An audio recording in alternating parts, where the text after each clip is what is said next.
Iran पर Donald Trump ने दिया है बहुत बड़ा बयान। क्या बोल रहे हैं डोनाल्ड ट्रंप? डोनाल्ड ट्रंप का कहना है कि अगले हफ्ते होगा ईरान पर हमला, यानी बहुत बड़ा हमला। हमले तो हो ही रहे, लेकिन संकेत इस बात का है कि बहुत बड़ा हमला होने वाला है। इस बार बहुत ही कड़ा हमला होगा। डोनाल्ड ट्रंप ने यह साफ बोला, ईरान को कोई रियायत नहीं दी जाएगी। डोनाल्ड ट्रंप ने यह भी कहा है। तो डोनाल्ड ट्रंप की तरफ से कहा गया है कि अगले हफ्ते, यानी आप समझिए अगले 48 घंटे में अमेरिका की तरफ से कुछ बहुत बड़ा किया जाएगा, बड़े हमले को अंजाम दिया जाएगा, जैसा डोनाल्ड ट्रंप की तरफ से मीडिया से बातचीत करने के दौरान यह दावा किया गया। और चलिए अब आपको बताते हैं कि ईरान के लिए अगले 48 घंटे क्यों बहुत ज्यादा अहम है। आखिर कैसे डोनाल्ड ट्रंप जल थल नभ से एक बहुत बड़ा ऑपरेशन चलाने जा रहे हैं। कुछ डिटेल्स आपके सामने जो सामने आई है। ट्रंप का ऑपरेशन 48 आवर्स क्या है? क्या ईरान में बड़ी तबाही आने वाली है? ट्रंप ने कहा है अगले हफ्ते भीषण हमला होगा। तीसरा अमेरिकी वॉरशिप त्रिपोली भी रवाना किया गया है। 2500 मरीन कमांडोज भी भेजे गए। ब्रिटेन से B1 B2 बॉम्बर्स उड़ान भर रहे हैं। दुनिया भर से थार्ड सिस्टम भी लाए जा रहे हैं। यानी ये तैयारियां बहुत ज्यादा बड़ी है अमेरिका की तरफ से एक बड़े ऑपरेशन को। यानी इंडिकेशन यह है कि जो अभी तक नहीं हुआ, क्या 28 फरवरी को जो हमला हुआ तो उससे बड़ा हमला, क्योंकि जल थल और नभ हर तरीके से वार की जो तैयारी है वो की गई है। तो ट्रंप बार बार बयान हालांकि बदल भी रहे हैं, ईरान पर दूसरे हमले की अलग अलग तारीखें दे रहे हैं। पिछले हफ्ते उन्होंने क्या कहा था? उन्होंने कहा था कि 2 दिन में ईरान पर हमला होगा, और अब वो ये बोल रहे हैं कि अगले हफ्ते ईरान पर दूसरा बड़ा हमला होगा। अब सवाल ये उठना लाजमी है कि क्या ट्रंप ईरान में फंस गए हैं?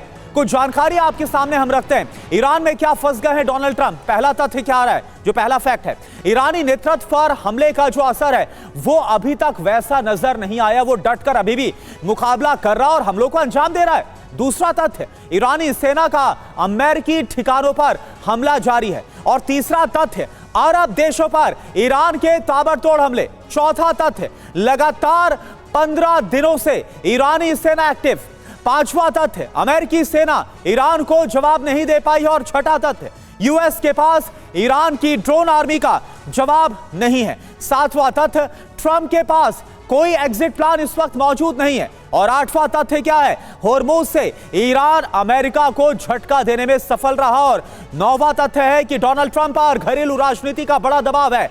10वीं बड़ी बात, इजराइल लेबनान में फंसता हुआ नजर आ रहा है। मनीष झा का एक बार फिर से रुक करते हैं। मनीष, कैसी तबाही वहां हो रही है, कैसा विध्वंस, वो लगातार आप हमें दिखाई रहे हैं, लेकिन मैं इस वक्त चाहूंगा कि आप इसे डिकोड करें। जो डोनाल्ड ट्रंप बोल रहे हैं कि अगले हफ्ते होगा सबसे बड़ा हमला ईरान पर।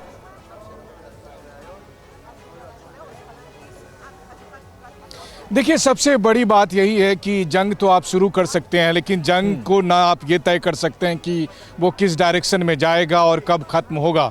तो डोनाल्ड ट्रंप बार बार अलग अलग किस्म के दावे कर रहे हैं, और बल्कि खुद अमेरिका के लोग, अमेरिका की मीडिया, अमेरिका की संस्थाएं राष्ट्रपति ट्रंप के उन दावों पर सवाल उठा रही है। मसलन उन्होंने तो यही कहा था कि हमने ईरान की सारी नेवी ख़त्म कर दी है, हमने ईरान के लगभग सारे मिसाइल सिटी को ख़त्म कर दिया है। लेकिन आप देखिए कि रोज़ाना किस तरीके से ईरान इजराइल में, अमेरिकन बेसिस में या फिर खाड़ी देशों पर अटैक कर रहा है। बल्कि इतना ही नहीं है, बल्कि लगातार बैलिस्टिक मिसाइल से, क्लस्टर बमों से इस्तेमाल से हमला कर रहा है। और इसके गवाह तो हम सब खुद ही हैं, जब न्यूज़ TV9 की टीम ग्राउंड जीरो पर मौजूद है। कुल मिलाकर कहने का मतलब यह है कि ये जंग इतनी जल्दी ख़त्म होते हुए मुझे दिख नहीं रहा है।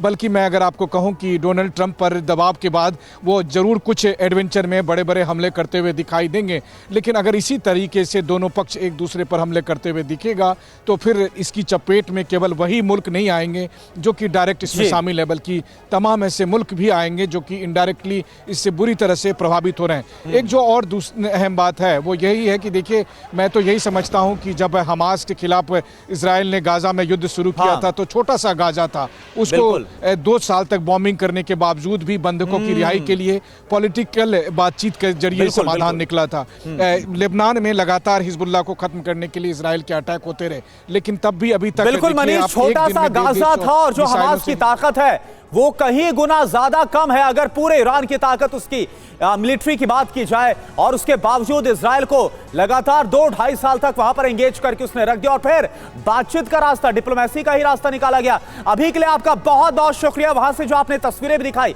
उन सब के लिए बहुत बहुत शुक्रिया।